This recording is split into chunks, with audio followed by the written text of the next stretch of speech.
for the fans coming for your head, man. With basketball, with dodgeball, like they want you, man. Hey, I know. Look, everybody want to beat me at everything. Everything and every day. Like it's a game. It's basketball. It's dodgeball. It's literally anything possible. Any arguments. Yeah. Even arguments they want to win, and I'm like, dude. But like, hey, how quickly do you? I'm competitive, so whatever they say, I'm matching their energy, and we can go do it. That's exactly how I feel. If and when you ever do lose, how quickly do you move on from a loss, man? I move on pretty quick because in basketball, we lost to this one team today, you know what I'm saying? And they was like, you not hooping. And I was like, I don't care. You know what I'm saying? I'll be all right. I wanted to run it back. You know what I'm saying? I'm competitive. I wanted to run it back. But I was like, if I keep running it back, all the other people not going to get to play. That's not fair. Yeah. So there you go. You just got to let it go. Got to let it go. Yeah, man, basketball, blame it on the rest of the team. Hey. Now, there you go. Hey, so we're at DreamCon, of course, man. It's an anime video game convention, man, a lot of cosplay. So I got to ask you, man, for those that don't know, what is your favorite anime and why?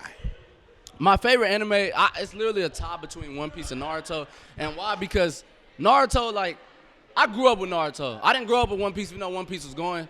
I found out about One Piece a little bit later, and the story writing in One Piece is amazing. It's very inspiring, and I just like the fact that, like, you know, they're really crew-oriented. Like, they always make sure that their crew is good every episode, every time. Luffy is always making sure his crew is good, and he has a reason for doing what he's doing. You know what I'm saying?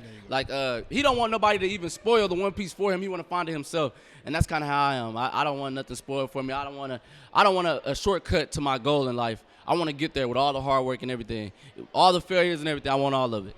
And Naruto, really the same way I grew up on it, was really the first anime that just made me watch every anime. You know what I'm saying? So I really love Naruto, too. What is your favorite Naruto moment? My favorite Naruto moment? I have a few favorite Naruto moments, but I guess when he landed in the pain fight, I really like that part. Look at that. You see that? You see that?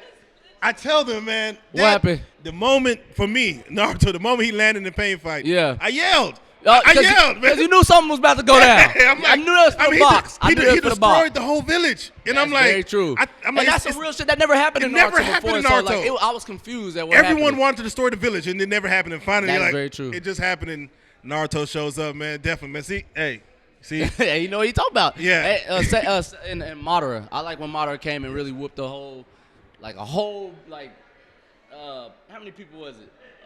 I want to say like 3 villages worth of people. And that's because Madara, he's supposed to do that. You know what I'm saying? Yeah. But yeah, those 2 moments, really some favorite moments of mine. Definitely. What do you feel about anime intros spoiling sometimes what's going to happen in the show? I just watched Attack on Titan Season 3 intro, and I'm like, man, it's showing a lot in the intro that, it's the first episode, so I'm like, that's showing a lot. What do you feel about intros showing too much?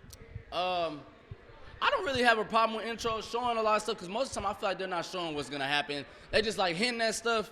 I've never really been spoiled by intros, so I don't really be looking that deep into it. I just like the stuff that they put in there. But when I seen Dragon Ball Super, the Goku versus Jiren, I'm like, okay, I'm Jiren. I figured it was going to happen, but I'd rather have just waited to see it. But, they showed it. I'm like, okay, I guess I'm just waiting for them to fight now. So, to each his own. That is true. I mean, I guess you could kind of feel like, oh, that has to happen. You know what I'm saying? Because it's Jiren and then it's Goku. Who else would have fought? Well, Vegeta could have fought him, but like, since the main character of the show and the main villain right now, like, I feel like it wasn't too much of a spoiler, but it is still a spoiler. Definitely. I see what you mean, though.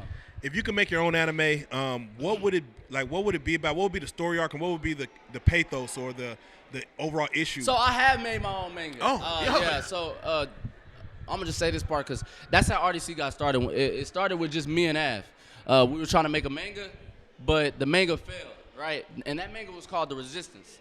It was about these 5 kids. The world was destroyed already. Basically, the villains had already won, and it was about how they were going to try to take it back, the world back and everything, and get everything back in order.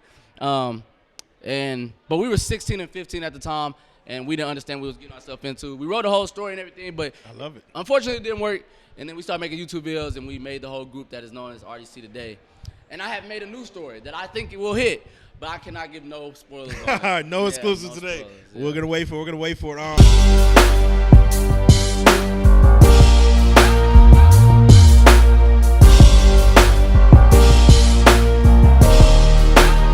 Shout out Reallyfe Street Stars, nigga. Move.